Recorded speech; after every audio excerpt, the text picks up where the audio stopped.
Hello, it's the Blurred Robin.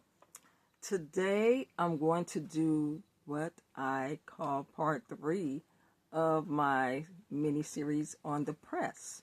I actually thought I had completed my little mini-series on the press, but I had an incident happen yesterday that caused me to come back and say, you know what, I need to do a part 4.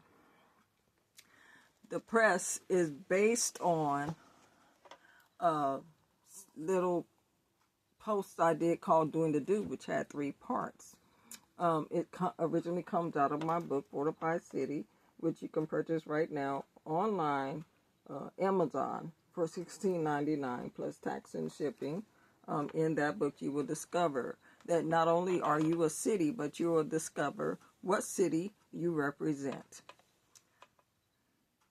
In this section called Part 4, The Press, I want to revisit the scripture I used for part 1 of the press, which is Psalms 55, verses 1 through 5, and then we'll skip down to 23. I'm sorry, 1 through 6, and then skip down to verse 23. Psalm 55.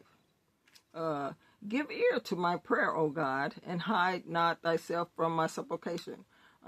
Attend unto me and hear me. I mourn in my complaint and make a noise.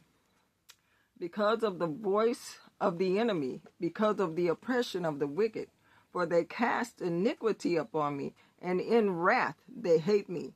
My heart is sore pained within me, and the terrors of death are fallen upon me. Fearfulness and trembling are come upon me, and horror hath overwhelmed me.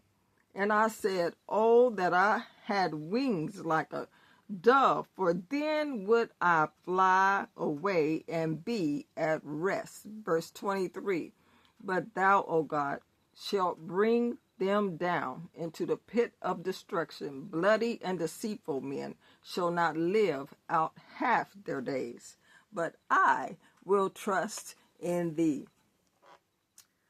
This thing about trusting in God. Yesterday, God was talking to me about my attitude. I had gotten up in the morning and took my granddaughter to an early morning appointment.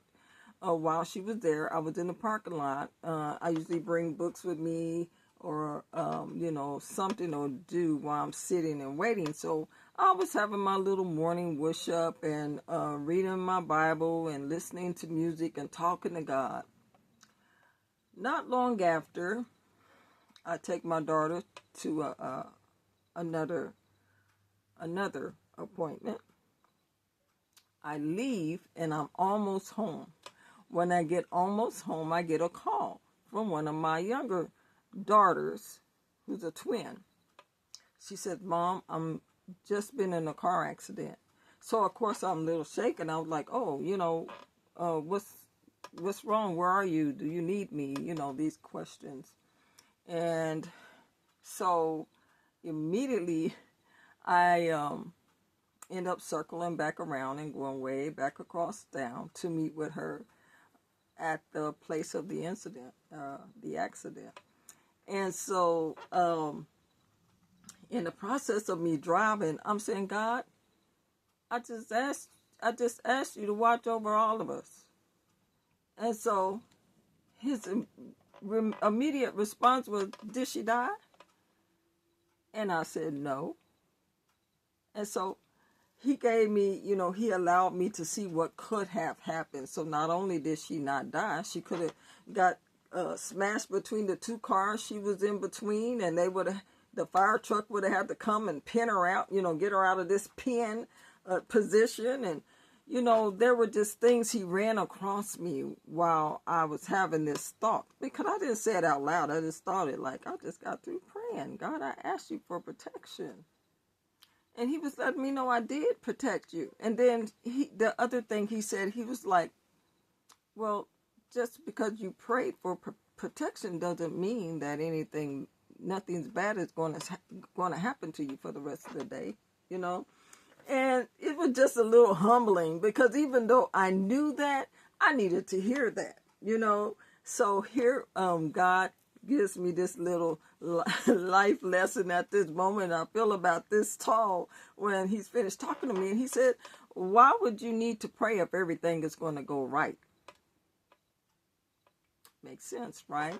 So that was the same position David was in this chapter 55 and many other Psalms and in many other texts in the Bible. He was in this fearful position, and he was saying all of this stuff. Oh, if I could just fly away and like a dove, and you know, he's going on and on about these things, and then he comes to his senses, just like I did yesterday. I came to my senses that I trust you, God.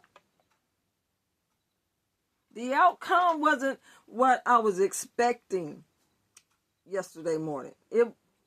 In my mind, I was like, I asked you for protection, so this shouldn't even have happened. But he's like, I did protect her. She's alive. And so it was quite a humbling position.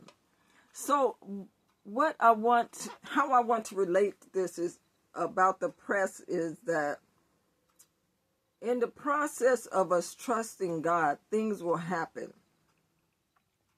that will weary our souls to the point we would just love to fly away and escape it all.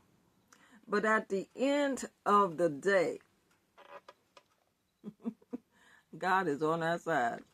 The outcome may not look like we expected it to look, but he answered our prayers and he kept us. So the press sometimes will cause you to be humbled by certain situations from the sideline. With that, I will continue this talk on the press for as long as God gives it to me.